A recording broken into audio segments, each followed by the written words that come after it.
Hiya. I was just thinking about some changes that I've recently made in my budget as life likes to change. So I just thought I would do a bit of a video about it, just to kind of show a little bit more transparency into sometimes it is better to change things in your budget to suit longer term goals or short term goals. So I am in the process of leaving a job. It'll most likely happen towards mid-year. There's some things behind the scenes happening, but that causes a little bit of panic and a little bit of stress about, okay, well, am I going to be able to find a job straight away? Or depending on the circumstances of my departure, I may be put on like a no work for a certain period of time, which I will be compensated for. However, that compensation will be a lot less than what I'm currently used to. So in preparation for worst case scenario, because my brain likes to panic and freak out and not really take some time to slowly think about things, we snap reaction, jump into fight or flight mode, and usually my reaction is to run. So I've had a meltdown on Monday, ended up under the covers, but now I've got a little bit more of a level head now that I let my brain have that time to freak out. So I just wanted to show a couple of the things that I have changed within my budget that will be going forward. So two of the big ones is I've cancelled some subscriptions. So I have cancelled my Canva, and these are all temporary. I'm only going to do them for a few months, and then I am most likely going to resubscribe later on. So one of the ones that I've cancelled is Canva. I can still make things for my little Etsy shop without it, and all this stuff that I have already that's listed in my Etsy shop, I already have that saved to a computer, so I don't have to worry about not having access to things. It'll just be new creations might be slowed down a little bit, but that's okay, it's only temporary. So you may be able to see that I've crossed it out and written cancelled. The other one is my binge subscription.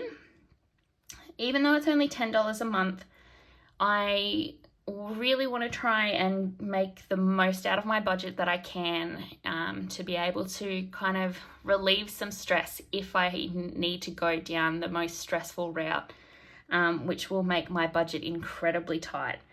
So I had already paid for the month of half Feb, half March.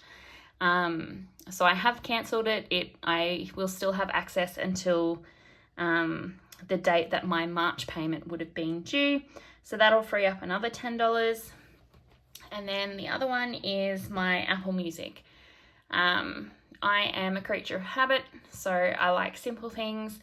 So I will just have to deal with not having access to Apple Music, and that'll save me, I have written down the wrong amount here, it's $13 a month. So that'll free up just a little bit extra, and obviously take a little bit of weight out of my the back end of my months.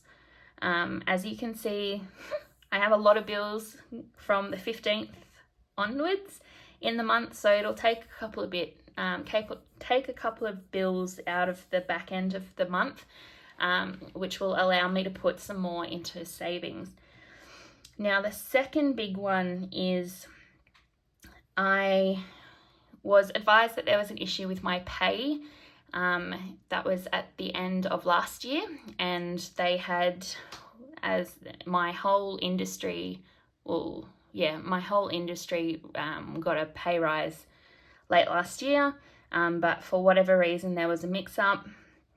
So I did receive a back pay from that date at the end of last year until payday, as in today, because I got paid today. Today's the 16th.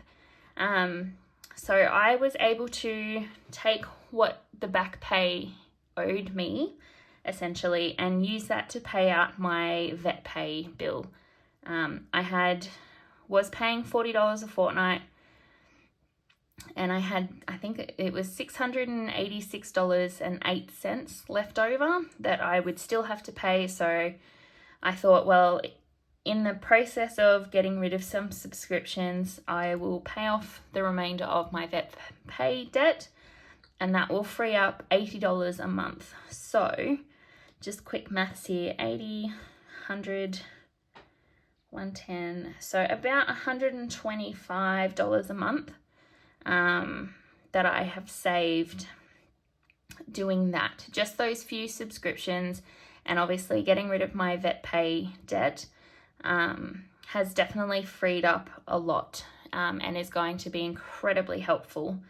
The next one that I'm going to focus on, and I'm hoping that as long as I stick to my budget, I will be able to hit this goal, is to pay off my Apple Watch. So I purchased my Apple Watch through Telstra, and I pay $35 a month. So I'm hoping that between my two paydays, now that I've got this extra $125 a month, that I'll have it in the month of March, that I will be able to put as much as possible, if not pay it off completely. I still owe about $700. So I'm hoping that if I can free up that $35, you can see it down here. It's not on a pretty sticker because I forgot about it. That'll also free up another $35. So nearly $160. Once I get rid of my Apple Watch payment, that'll free up a total of nearly $160 a month, which, over April, May, June, will help me out a lot and help me beef up my emergency fund, which is my priority at the moment, until I know what's happening with my departure date from my job and some compensation that'll come along with that. So that's exciting and terrifying all at the same time. But I just kind of wanted to come on and just say, you can cancel, if you experience an unexpected bill, or all of a sudden have a payment coming up, a last minute savings goal, or a last minute expense, that you can cancel subscriptions temporarily. You don't have to get rid of them altogether. As I'm a homebody, music and entertainment is very important to me. So for the next couple of months, I am going to try and make a positive out of getting rid of my streaming subscription and my music subscription, and I'm going to challenge myself to read some more books. I've currently got myself reading the Budget Mum's book, My Money, My Way. I'm having a reread. I did read it last year, but I'm getting back into it and refreshing my brain as to all of her teachings, and hoping that I can jumpstart the budget brain back into gear and focus down on what's really important and what I'm trying to achieve, and not get too flustered in the way that things are changing. I have had some changes within my budget and my cash envelopes. One of the big ones is I have my grocery envelope here. So I have decided to try Every Plate. It's like a HelloFresh meal service type thing. And for 5 meals, 2 serves, it's only $75 a week. And I have tried it before, and some of the meals are quite large, so I can get that 3rd serving out of it. So that'll get me through a week. And then I have now allocating $100 each fortnight as a start. for breakfast and snacks, because they're the only groceries that I'll have to purchase, because lunch and dinner will be covered through Every Plate. And then obviously I'll have a couple of test fortnights to see whether $100 is enough or it's way too much. So it'll be a test and adjust. Now, another couple of big things that are also changing is I did make myself a brand new sinking fund binder. The old one, the old purple, was getting a bit tired. So I thought with all these new changes, I would treat myself to a new new sinking funds binder. And it's got some pretty glittery blue lettering. So in here I have my can return savings tracker. I do need to go and return the cans. I may do that tomorrow.